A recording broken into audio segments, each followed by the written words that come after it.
Hola, buenas tardes. Bueno, se oye, ¿no? Bien. Bienvenidas a todos y gracias por estar aquí. Os cuento, esta es una de la primera jornada de transgresoras. Es el quinto año que lo hacemos, el Foro de Política Feminista.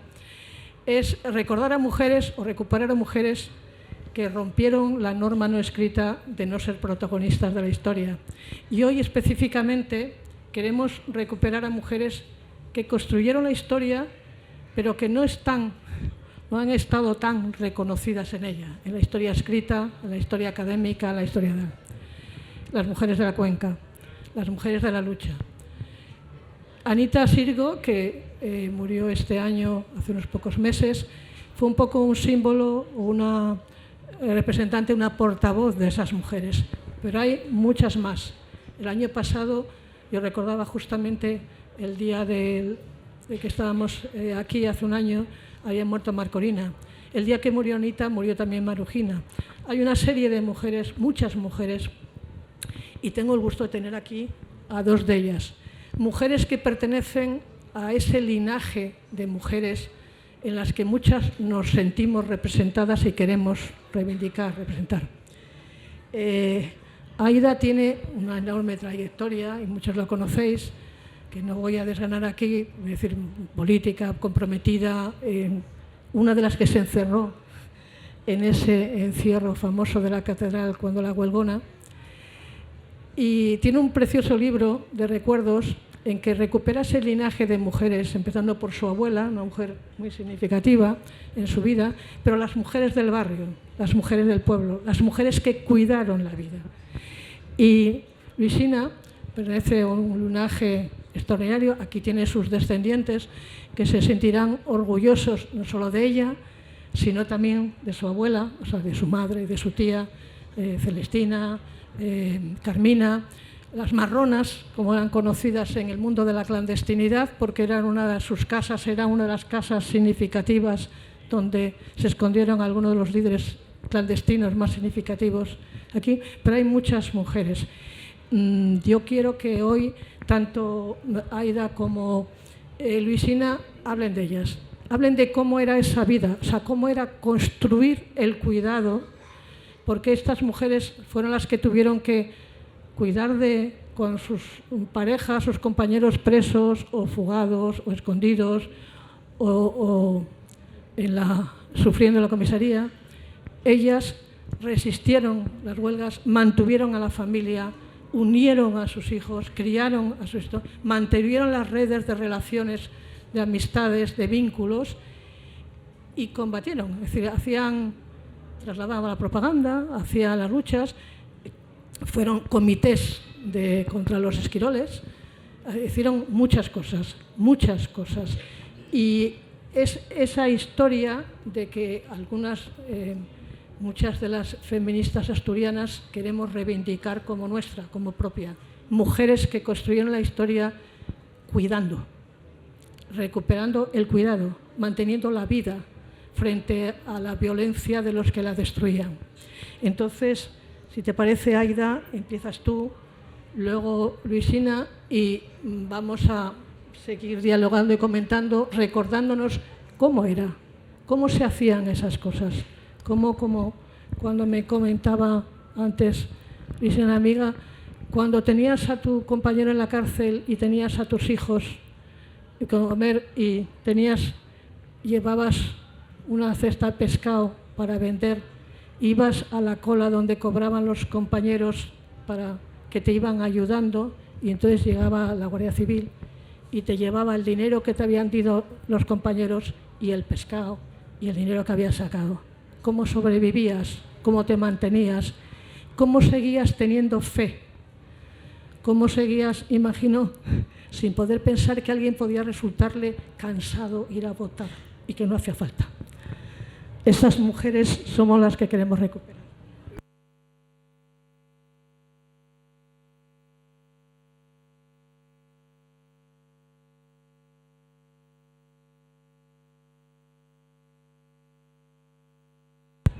Sí. Buenas tardes. Bueno, yo estoy aquí, pero dentro del público también hay otras mujeres que compartieron conmigo muchas experiencias de las que os voy a contar, que son de Barredos. Está Maricusa, Maritere, Regli, la hija de Maritere, que hizo un documental últimamente hermosísimo de cómo se construye una comunidad, y que Barredos fue un pueblo que lo pudo demostrar con el tiempo. Entonces yo creo que tengo que empezar porque hay inicialmente una toma de conciencia de que uno está en el mundo para algo, y además que las cosas no ocurren así porque sí, sino porque tienen unas causas profundas que las producen y tienen unas consecuencias. Esta enseñanza primaria de toma de conciencia yo la aprendí en una organización juvenil que se llama Juventud Obrera Católica Femenina, que fue la que nosotros consideramos una escuela de vida, que nos enseñó un método de trabajo del ver, juzgar y actuar, y a partir de ahí yo fui tomando una posición de conciencia de en qué mundo vivía. Barredos es un pueblo que tiene mucha fama de guerrero, que a lo largo de todas las trayectorias en este país que ocurrieron, la guerra civil, la construcción de los políticos, de la política, tuvo mucho que ver, sufrió mucho, y de allí salieron también mujeres muy guerreras. Nosotras realmente empezamos, la primera pulsión fue cuando la guerra del 62, la huelga del 62. Con la huelga del 62, por supuesto, era la huelga de los mineros, pero ya a partir de ese momento nosotras organizamos grupos de resistencia.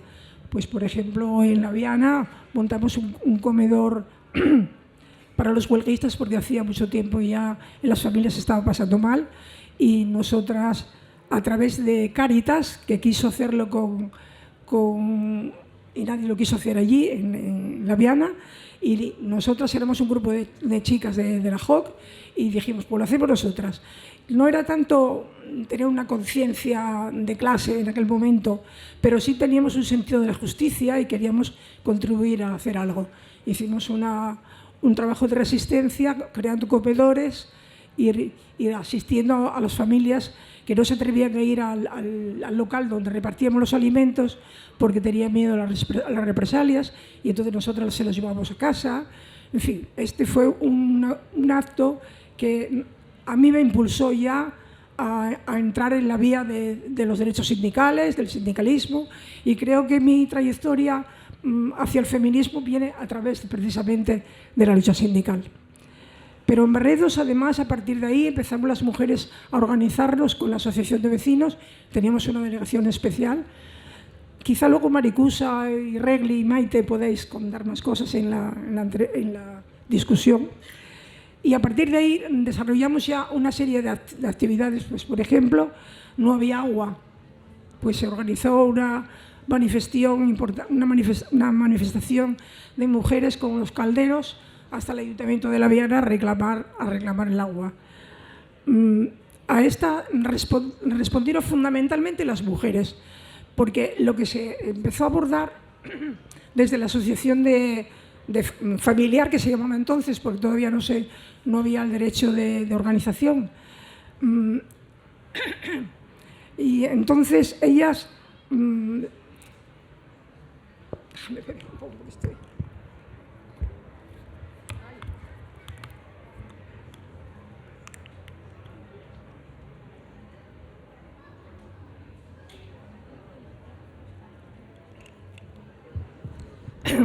Desde la delegación de la Asociación de Vecinos, pues comenzamos a abordar problemas que realmente éramos las mujeres las que los estábamos viviendo con más intensidad.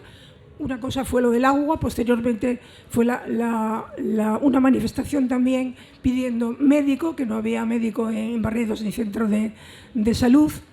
Y a esto íbamos ya aumentando una concienciación de las mujeres de que teníamos un papel que jugar en el barrio.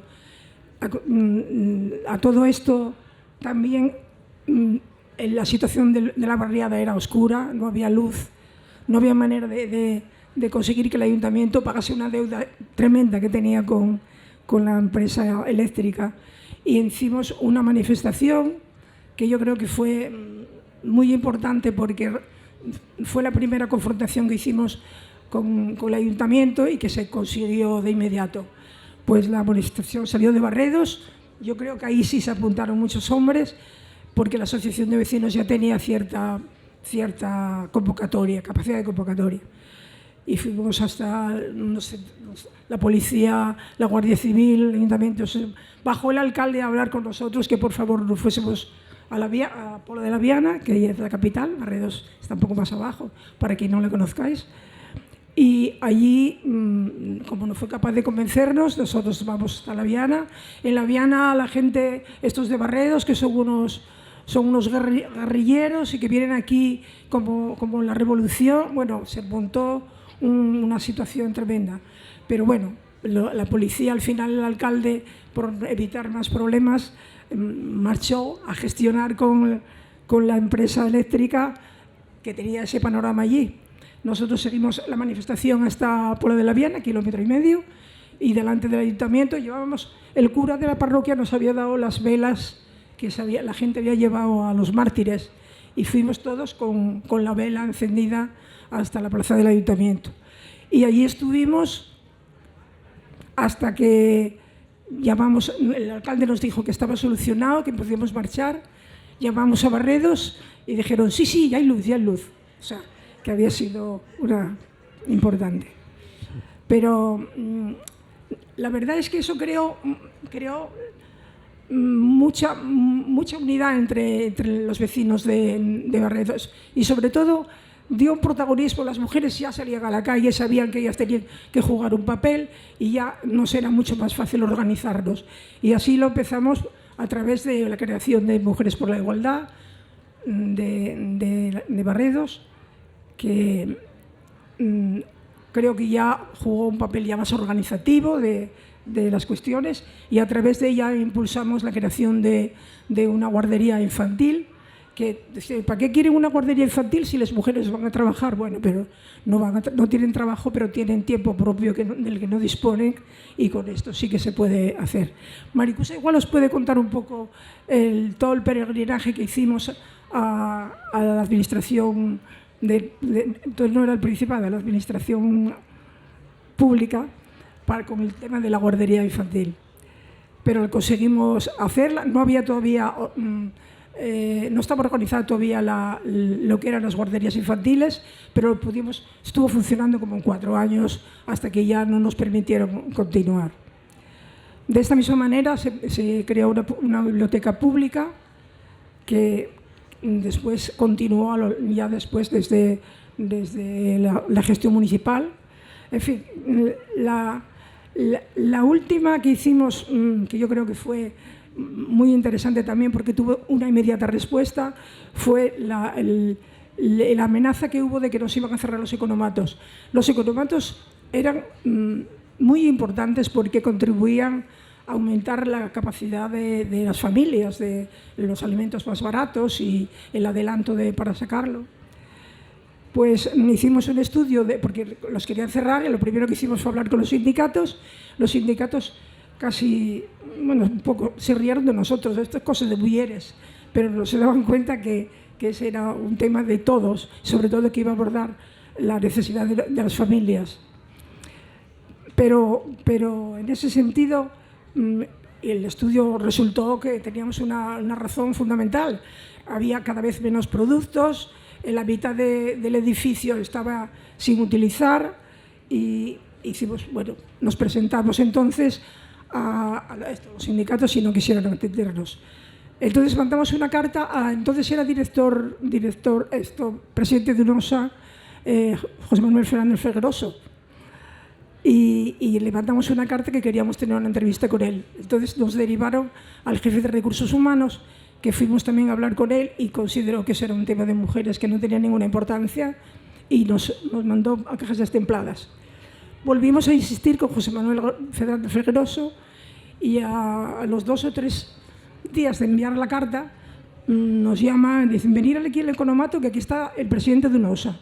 Efectivamente, allí estaba él, nos escuchó, les dimos el estudio que habíamos hecho y no solamente se amplió el economato, sino que no se cerró, que todavía funciona, que no se cerró y se amplió muchísimo más toda la oferta de productos que había.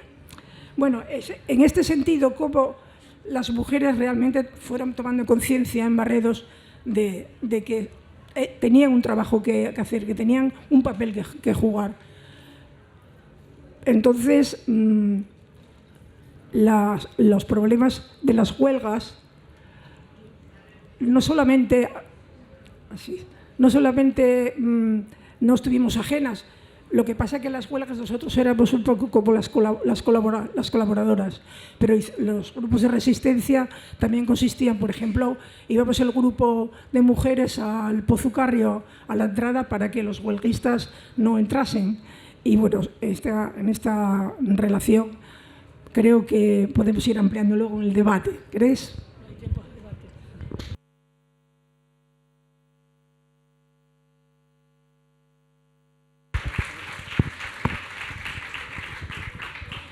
Bueno, buenas tardes a todas y algún todo que hay por ahí. Yo voy a centrarme en el trabajo de las mujeres de aquella, no precisamente lo que pero a ver, una persona como yo, que nací en una familia represaliada, castigada por el franquismo, pues lógicamente mi educación vino toda encaminada a la lucha contra el franquismo. No solo a mí, lo que era mi educación por parte de mi madre, de mi padre, sino que mi madre, Carmina la Marrona, como era conocida, Marrón porque el apellido, pero es que hay personas que creían que era mote y el hombre era marrón y la mujer marrona. Entonces ella también se dedicaba a, cuando mi nieto era pequeño, que está ahí atrás, a explicar también y a contar historias de aquella época. Yo digo que no cabe duda que Anita Sirgo es un símbolo que hay que aprovechar, porque también fue bastante represaliada. De hecho, nosotros en mi casa, Anita era como de la familia, puesto que es la madrina de mi hermano, que ya viéndome mi edad ya sabréis cómo puede ser la de mi hermano, y es más joven que yo, pero... Y entonces, que está ahí atrás sentado. Entonces, quiero deciros que, pero alrededor de Anita y de Carmen la Marrona, que era mi madre, y de mi tía Celestina, y mi tía Argentina, toda la familia marrón, había otras mujeres que sin ser, que no eran conocidas, que se murieron silenciadas, que nadie se acordaba de ellas. Y yo, que dentro de, luego militaba en el Partido Comunista, me dedicaba un día a la semana a hablar con las mujeres de distintas partes, a explicarles lo que era, no el partido en sí, sino la situación social que vivíamos. Pues me acuerdo mucho de ellas, y acuérdame de las mujeres que llevaban con los maridos presos en los penales de Burgos, de Soria, de Jaén, de Madrid. Entonces esas mujeres que no tenían nada, que vivían de como comentaba yo antes a María José, de lo que buenamente algún vecino y alguien les daba para que poder mantener a los hijos. Y viene a la memoria a virtudes, no sé si oiréis alguna vez hablar de Arenas, Encarna la de Saturnino, Rosario la de Barredos, la del Cordobés, estas mujeres que luego, Eufrasia, bueno, un montón de mujeres que murieron y que prácticamente no se habla de ellas en ninguna parte. Y a mí eso me gusta recordarlo, y me gusta recordar a estas mujeres que vivieron en esa época. Otras mujeres que por tener, como pasó en mi casa, una temporada que teníamos a Ángel León, a Horacio Guanzo, a Gerardo Iglesias, cantidad de gente que pasaba por mi casa y que, claro, no podías tampoco salir mucho, y de hecho a mi padre molestaba lo mucho porque cuando iban a trabajar y los obreros quedaban en casa, a él decían, tú tienes que ir a trabajar igual, porque no vaya a ser que por algo vengan allí. Entonces, quiero deciros, yo a mí gusta mucho recordar a estas mujeres. Y decía antes María José Rosario, la del Cordobés, que vendía pescado porque tenía unos cuantos hijos, y que iban cuando los mineros cobraban no en el banco, cobraban en la empresa, en taquilla, y resulta que ellos iban allí para que los compañeros allí, porque si no se atrevían tampoco ellos a dar. Llega la Guardia Civil y marcha ahí con el dinero que ella habían dado los compañeros y con el dinero que había recaudado del pescado. Esto es, bueno, por decir de alguna manera, la situación tan grave que vivían aquellas mujeres que, por ejemplo, a pesar de que nosotros en mi casa había mucha represalia, pero no teníamos la situación que estas otras mujeres que os estoy contando, porque por suerte mi padre trabajaba en la mina, él nunca lo detuvieron, hoy pasaba como a mi madre. Y voy a contaros una anécdota, porque es interesante, faltan 5 minutos solo. Esto, mirad, mi hermano, que está ahí, cogían y llevaban con el 1 de mayo como medida preventiva, porque organizaba la situación de la manifestación del 1 de mayo. Y llevábanlo, venían a buscarlo y marchaban con él, y hasta que no pasaba el 1 de mayo, mi hermano estaba preso, estaba detenido en Oviedo. Entonces mi madre un día dijo ella, hoy van a fastidiarse. Dice al mi hermano, mira, vas a ir a dormir a casa de tu tío, y cuando vengan se van a jorobar, que no estás en casa.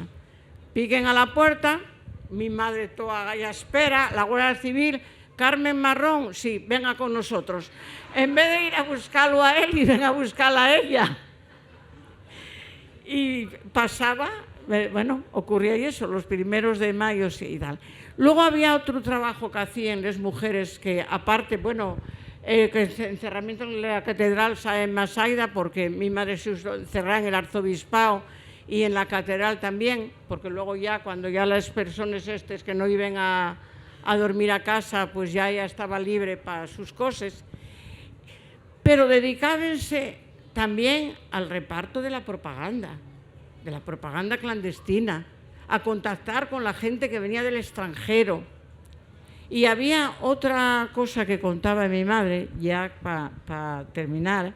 Ella iba, porque traían la propaganda del Mundo Obrero, que era lo que nosotros llevábamos, y venía gente de afuera, de Francia, traía los clichés, y luego hacíase el Mundo Obrero en una casa que había junto al Hospital Adaro, que seguro que el Hospital Adaro lo conocéis. Había una casa allí y una señora llamábase Modestina, tenía un gallinero y allí detrás tenía una pista de rabil y ahí a revelar. Entonces mi madre va a buscar a la felguera la propaganda y venía un negro. Pero imaginaros en el año 70 o 71 un negro en la felguera. No, hombre, porque fuera negro, ni mucho menos, sino porque no se veían, y decía ella, ¿a quién se le ocurre venir con la propaganda y venir con estas cosas?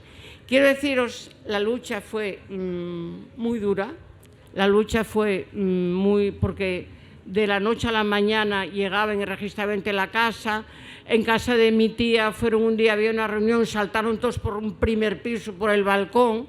Entre ellos estaba a Bonilla, que vosotros a Bonilla, supongo que muchos de los que estáis aquí oísteis hablar de él, tiróse por el balcón, mancóse en una pierna. Bueno, había una represión muy dura.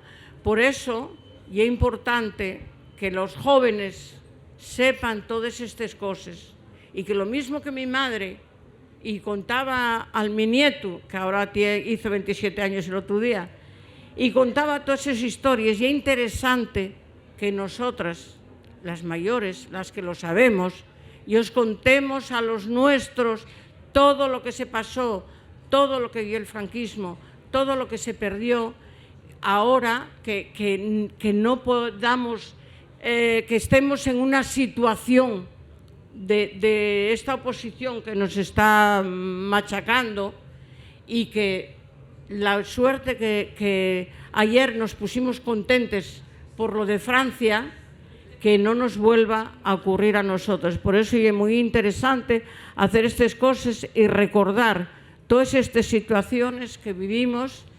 Y os voy a, si no lo vistes, hay un documental que se llama Mujeres en Lucha, que está en el YouTube, me parece que ya, si ponéis en Google Mujeres en Lucha, y ahí salimos, mi familia, sale mi madre, la primera, Anita Sirgo, y luego salimos cantando en el Pozo María Luisa, Santa Bárbara, y sale mi madre, Anita, mi marido, yo y mi hija, Irene, que está ahí, que tendría Irene 5 años, que lle un documental de una sueca o algo así. Sí, y he hecho en el año 75-76. Por eso os digo que 76 me parece. Que si no lo visteis es interesante. La primera parte habla sobre lo que es el franquismo, y luego la segunda parte hablan las mujeres, entre ellas Anita y mi madre. Y nada más, muchas gracias por escucharnos.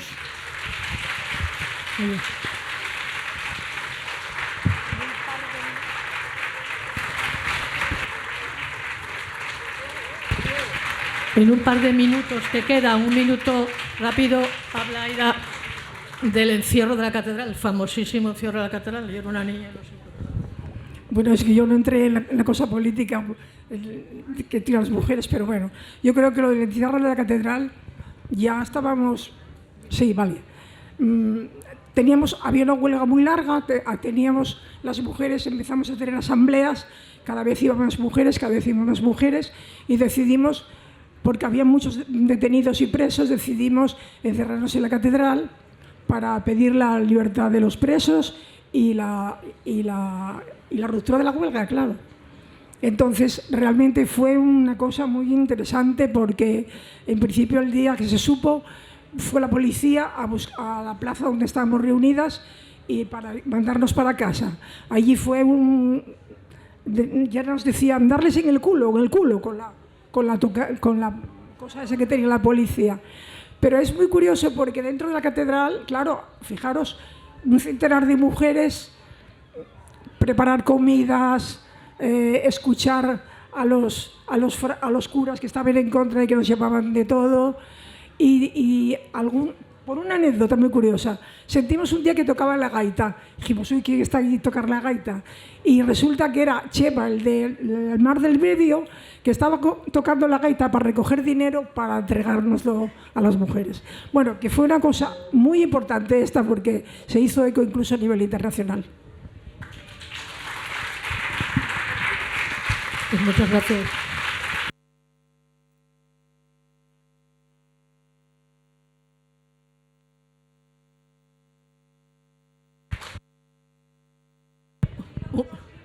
Un minuto de publicidad, solo esto.